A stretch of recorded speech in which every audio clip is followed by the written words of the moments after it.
자, 문제 2-2번 보도록 하겠습니다. 기한후 신고입니다.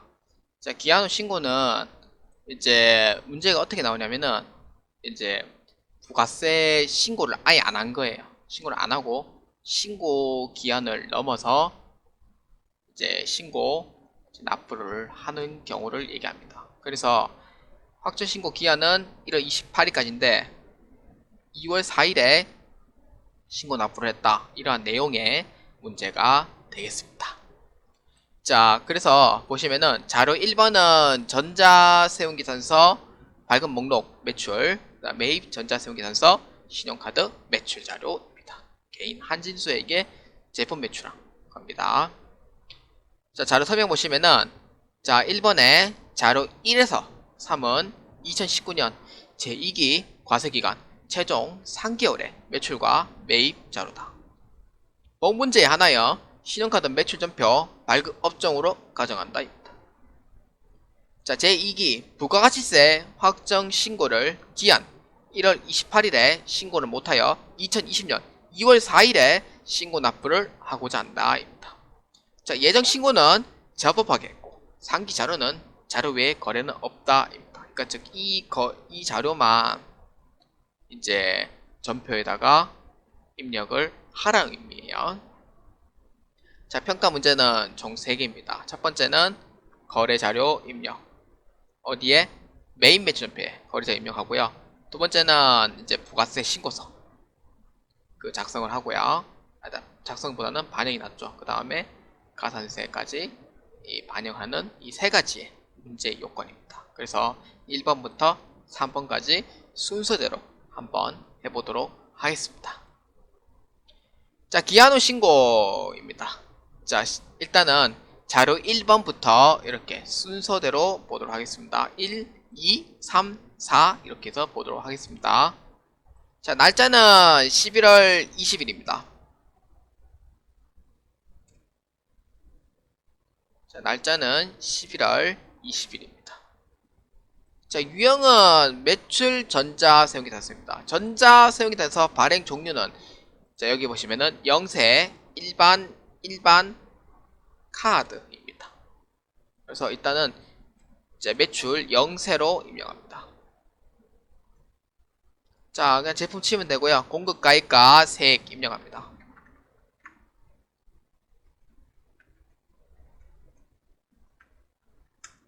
자, 금호율이고요.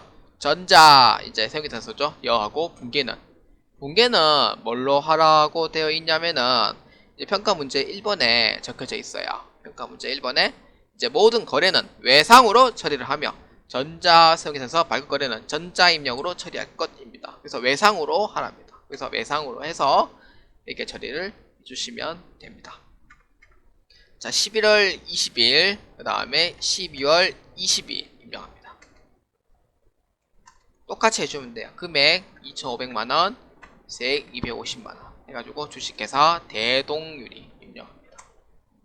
전자 있고요. 붕괴는 뭘로 하냐면은 이제 아까 얘기했듯이 이제 외상으로 하라고 했으니까 외상으로 해가지고 회계 처리를 해주시면 됩니다.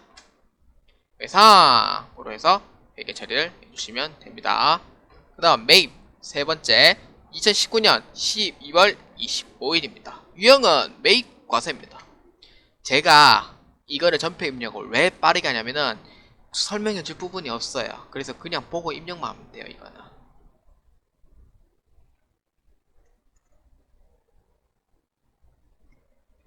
기기장치입니다. 자, 금액은 얼마냐면은 거래처명은 이제 주식회사 한일기계 전자 있고요. 붕괴는 이거 외상하면 안됩니다. 이거 상품이 아니고 기기죠. 기기이기 때문에 이거는 미지급금 해서 회계 처리해야 되기 때문에 혼합으로 해주셔야 됩니다. 그래서 계정 과목도 기기장치로 변경하고 미지급금에 2,200만원으로 해서 회계 처리를 해주시면 됩니다. 자, 세 번째 있는 거 매입 전자 세운계산서 목록에 이 부분은 주의를 해주시기 바랍니다. 그 다음 마지막 신용카드입니다. 자, 이거는 매출 카드 과세예요. 매출 카드 과세는 반드시 신용카드사가 있어야 됩니다. 현대카드. 분명. 공급 가액은 얼마냐면은 부가세 포함해서 입력해 주시면 돼요. 그러면은 자동적으로 세액과 분리해서 나오고요. 뭐 수동으로 하시려면은 수동으로 해가지고 공급 가액과 세액을 분리해가지고 수동으로 입력을 해주셔도 문제는 없습니다. 한진수고요. 전자업적 분계는 이제 외상으로 해주시면 됩니다. 외상 매출금으로 해서 회계 처리하면 되는데 여기서 주의할 부분이 있어요. 주의할 부분은 이제 카드 매출을 간 거기 때문에 카드 매출에 여기에 카드사로 해가지고 이렇게 적어 주셔야 됩니다. 그래서 여기에 한진수에 이제 카드사로 해가지고 현대카드 해가지고 입력을 해주시면 됩니다. 이 부분도 주의를 해주셔야 돼요. 자, 이렇게 해서 이제 전표 입력은 이제 끝났습니다. 그래서 주의할 때 부분이 뭐냐면은 이제 여기에 기기장치 해가지고 미지급금 계정감을 하고요. 요거는 당연히 이제 외상 매출금으로 이렇게 하긴 하지만 반드시 현대카드라는 이제 카드사 변경을 해주셔야 되는 게 주의사항입니다. 전표 입력 시 주의사항 이 두 가지 잘 보시기 바랍니다. 시험에서도 이렇게 나와요. 그렇기 때문에 이 부분에 대해서는 좀 주의를 해주셨으면 좋겠습니다. 자, 그러면은 이제 1번에 대한 부분이 끝났어요. 어렵지 않죠. 그러니까 어렵지 않기 때문에 그래서 1번 부분은 조금 이제 빠르게 해가지고 넘어간 거고요. 그 다음에 2번 한번 보겠습니다. 부가가치세 신고서를 이제 반영을 해야 합니다. 자, 부가가치세 신고서는 이 자료 1번과 자료 2번과 자료 3번 외에 자료는 없다고 했습니다. 그래서 자료 1번, 2번, 3번의 금액이 그대로 여기에 땡겨져 와야 됩니다. 자, 영세는 4,250만원이죠. 영세 올라왔고, 그 다음에 이제 일반 매출 세운 게 따라서 2,500만원, 그 다음에 카드 200만원, 그 다음에 고중자산 매입 200만원으로 해서 올라갔습니다. 자, 여기까지는 이제 순조롭게 했으면은 다음에는 이제 뭘 해야 되냐 이거예요. 일단은 순조롭게 올라와 있죠. 일단 반영된 건 확인했어요. 일단 반영됐습니다. 정확하게 반영은 됐죠. 이거는 영세, 과세, 카드 과세 이렇게 돼 있으니까 정확하게 이렇게 해서 땡겨져 왔어요. 그 다음에는 이제 이게 그 다음 뭐냐면은 그 다음에는 이제 기한후 신고죠. 기한후 신고기 때문에 이거는 좀 다르게 기한후 신고를 적용을 해야 되는 게 한계가 있어요. 그 중에 하나가 뭐냐면은 과표입니다. F7번. 요거를 변경을 해주죠. 입력을 해줘야 될 부분이 있어요. 변경해든 또는 입력.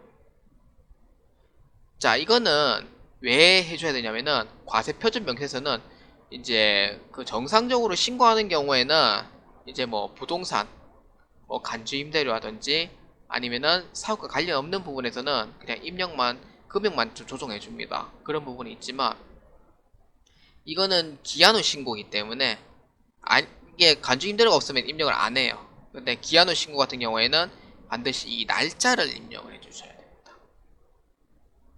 그래야 신고서도 기한후 신고할 때 땡겨져 보낼 수가 있거든요. 그래서 날짜 입력을 반드시 가표에 입력을 해주셔야 됩니다. 이 부분 잘 빠지기 쉬워요. 그래서 가표에 클릭을 해서 여기에 신고 구분 돼 있죠. 신고 구분을 요거 4번으로 해서 변경을 해주셔야 돼요. 기한후 신고기 때문에. 그 다음에 마지막에 신고 연월일 이것도 변경해 주셔야 돼요. 얼마? 2020년 2월 4일로 해가지고 변경을 해주셔야 됩니다. 자, 그래서 기한후 과세 표준을 변경하고요. 신고 원일은 2020년 2월 4일로 해가지고 변경을 해주셔야 됩니다. 그래서 이 두 개를 반드시 입력을 해주셔야 돼요. 이것도 점수예요. 대략 한 1점 정도 들어갈 겁니다. 이거는. 자, 그래서 확인 눌러줍니다. 그러면은 딱 이렇게 떠요. 뭐라고? 기한 후 신고라고. 이렇게 딱 뜹니다. 근데 만약에 환급이다라고 하면은 영세율도 조기환급 이러면은 영세율 조기환급을 해가지고 이렇게 또 뜨겠죠. 그 다음에 이제 가산세를 해줘야 됩니다. 두 번째는 이제 부가치세 신고서를 반영된 걸 확인을 했고, 세 번째는 이제 가산세를 이제 반영을 해줘야 됩니다. 그래서 여기에 적혀진 26번란에 가산세액계를 클릭합니다. 자, 그러면 탭 눌러주면 돼요. 탭. 자, 이거는 기한 후 신고입니다. 기한 후 신고기 때문에 가산세가 뭐 들어가냐면은 이제 기한 후 신고기 때문에 신고 불성실, 납부 불성실은 반드시 들어갑니다. 그 중에 하나가 들어가야 될 게 있어요. 뭐냐면은 요겁니다. 영세율, 과세 표준, 불성실 가산세가 들어가야 돼요. 영세과세 표준 불성실 가산세. 그 다음에 하나가 더 있죠. 지연발급. 이렇게 해서 들어가야 됩니다. 근데 왜 이게 영세율 가표 이제 그 불성실 가산세가 들어가냐면은 일단은 영세율에 대한 부분이에요. 그래서 발급일자는 11월 20일이면은 대략 기한 얼마냐면은 12월 10일까지는 해줘야 돼요. 12월 10일까지 하고 12월 11일까지 전송을 해야 돼요. 그러면 가산세가 안 들리는데 2019년 12월 20일에 했죠. 그렇기 때문에 이거는 이제 전송해야 되는 기간을 넘었어요. 그래서 이거는 지연 발급을 해서 봐야 됩니다. 지연 발급. 그래서 이렇게 해서 보셔야 돼요. 그래서 해당 가산세 부분은 총 4군데가 들어갑니다. 자, 일단은 지연 발급이죠. 지연 발급은 이제 공급 가액의 1% 4,250만원입니다. 4,250만원에 1% 해가지고 42만 5천원이 되고요. 그 다음에 영세율 가세표준 불성시 가산세 똑같이 들어갑니다. 자, 이거는 4,250만원인데 자, 이거는 1000분의 5예요. 세율은.